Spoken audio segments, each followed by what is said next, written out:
Hello বন্ধুরা, আজ আমি লোটে মাছের একটা রেসিপি বানাচ্ছি। লোটে মাছগুলো নিয়েছি আমি 500 গ্রামের মতো। এটা আমি একটু ঝুড়ো ঝুড়ো করে বানাবো। এবার আমি পেঁয়াজগুলো দিয়ে দিলাম।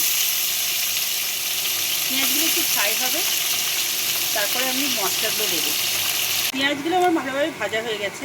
এবার আমি লঙ্কা আর একটু টমেটো দিচ্ছি।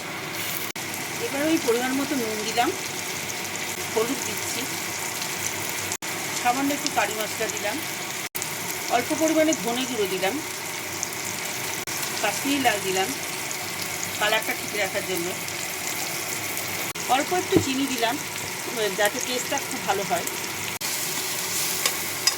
ভালো করে একটু ফ্রাই করে নিয়ে আমি এবার লোটে মাছগুলো দিয়ে দেবো। এবার আমি লোটে মাছগুলো দিয়ে দিচ্ছি।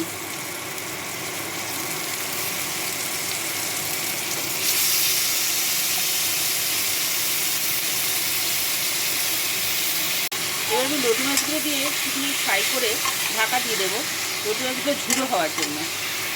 আমার লোটে মাছের ঝুনো রেডি হয়ে গেছে। এটা গরম ভাতের সাথে দারুণ লাগবে। যদি আপনাদের ভালো লেগে থাকে তাহলে লাইক, কমেন্ট অ্যান্ড শেয়ার করবেন।